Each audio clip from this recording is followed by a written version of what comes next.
वहीं अब बात करेंगे इलाहाबाद हाईकोर्ट की, जहां सपा के निवर्तमान विधायक इरफान सोलंकी की जमानत मंजूर कर ली गई है। इसी के साथ कानपुर की सीसामऊ सीट को लेकर सस्पेंस फिलहाल खत्म हो गया। बताएं कि अब सीसामऊ सीट पर भी 20 नवंबर को वोट डाले जाएंगे। वरना हमारी स्वीकार नहीं हुई है, जिसकी वजह से उसका प्रभाव ये होगा कि फिलहाल सदस्यता उनकी बहाल नहीं होगी। इसका इम्पैक्ट क्या पड़ेगा चुनाव पर?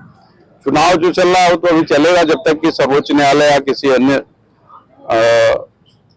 सर्वोच्च न्यायालय के अलावा अन्य कोई विकल्प भी नहीं है। सर्वोच्च न्यायालय से जब तक कोई इसमें हस्तक्षेप नहीं होता है तब तक चुनाव पे कोई असर नहीं पड़ेगा। आप लोगों की तरफ से मुख्य रूप से क्या दलील दी गई थी? हमारी तरफ से मुख्य दलील ये थी कि इस घटना का कोई चश्मदीद साक्षी नहीं है, परिस्थितियों के आधार पे इनमें मुलजिम बनाया गया है और जो भी गवाह हैं वो सब कहे हम घटनास्थल पे बाद में पहुंचे हैं, इसलिए न तो कोई डायरेक्ट एविडेंस है न कोई इनडायरेक्ट एविडेंस है। मुख्य तर्क ये था।